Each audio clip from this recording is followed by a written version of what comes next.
दोस्तों आज की इस वीडियो में बात करेंगे जो मंडे को मार्केट क्रैश हुआ था उसके बारे में, क्योंकि निफ्टी पूरी तरह से क्रैश हो गया जिसकी वजह से हमारे पोर्टफोलियो भी रेड हो गए हैं। ठीक है, और पोर्टफोलियो में पूरी तरह से हमें गिरावट देखने को मिली है, पूरे मार्केट में गिरावट देखने को मिली है। ठीक है, और हमारे मिड कैप और जो स्मॉल कैप स्टॉक हैं वो पूरी तरह से भी क्रैश हो चुके हैं। इन सब के ऊपर बात करेंगे, लेकिन उससे पहले यदि आप इस चैनल पे नए हैं तो प्लीज़ चैनल को सब्सक्राइब करिए और बेल आइकन ऑन प्रेस करिए। ठीक है, ताकि आपको समय पे वीडियो अपडेट किया जा सके।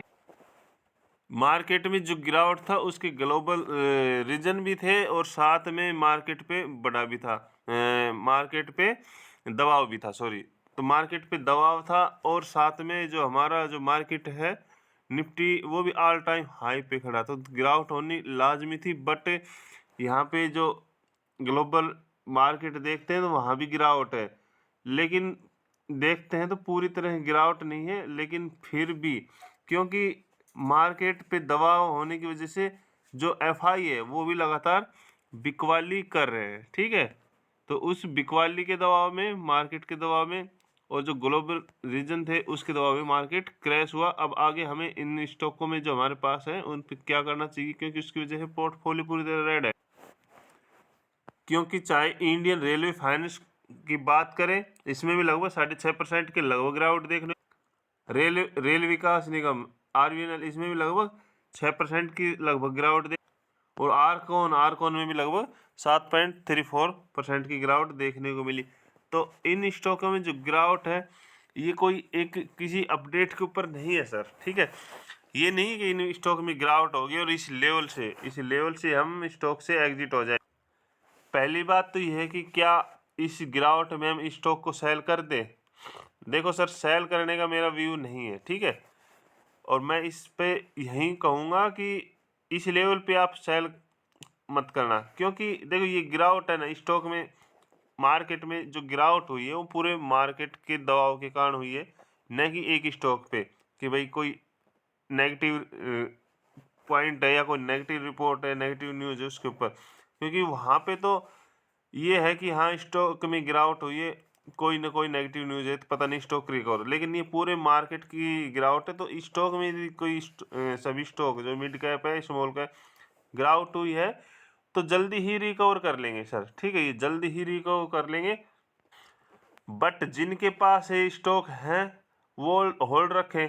ठीक है, जिनके पास नहीं है तो इस गिरावट में, ठीक है, इस गिरावट में आपके पास एक बाइंग अपॉर्चुनिटी है। ठीक है, जब स्टॉक हाई लेवल पे जा चुका था, ठीक है, वहाँ पे जैसे कोई निवेशक नहीं खरीद पाए तो उनके पास अपॉर्चुनिटी है, ठीक है, खरीदारी करने के लिए। ठीक है, और गिरावट को देख के कभी भी सेलिंग मत किया करो सर। मैंने बार बार बोला है, गिरावट पे को देख के कभी सेलिंग मत किया करो। दमदार स्टॉक है तो आप वहाँ पे एवरेज कर सकते हो। ठीक है, वहाँ पे आप और क्वांटिटी ऐड कर लीजिए। ठीक है, या फिर आपके पास स्टॉक नहीं तो बाइंग कर ली थी, अपॉर्चुनिटी आती है। क्योंकि ये जो गिरावट होती है ना, पूरे मार्केट में गिरावट होती है, वो जल्दी ही वो स्टॉक रिकवर करते हैं। जितनी गिरावट होती है उससे भयंकर, उससे फास्ट रिकवरी करते हैं।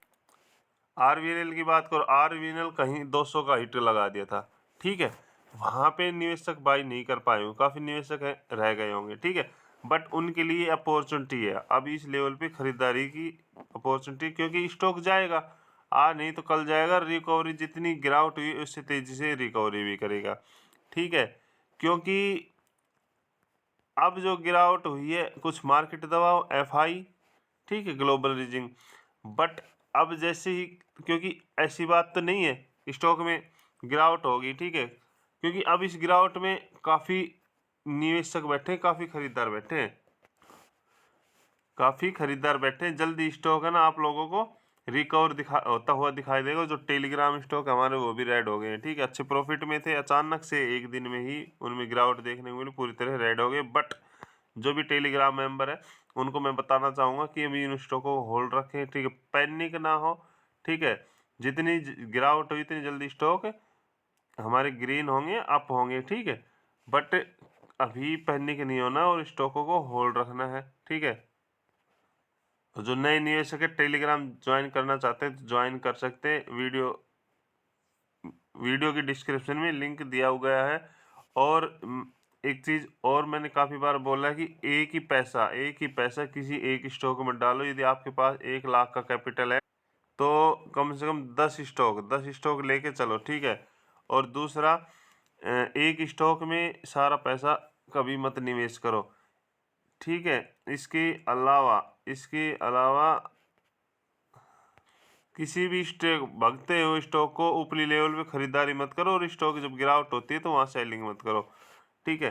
तो आप जब गिरावट हो रही है तो उसमें आपको अपॉर्चुनिटी मिलती है, ठीक है। कोई स्टॉक आपने लिया, मान लो ये है रेल विकास निगम, आपने 165 पे ले लिया, ठीक है, और वहाँ से गिरावट हुई है, तो आप यहाँ पे और क्वांटिटी ऐड कर सकते हो ताकि आपकी एवरेज 160, 162 या 158 कुछ भी आ जाए, ठीक है। ताकि आप यहाँ पे जब स्टॉक रिकवर करेगा और 165 को भी क्रॉस करेगा तो आपको वहाँ पे दमदार प्रॉफिट मिले, ठीक है सर। और कोई सवाल हो तो कमेंट करना।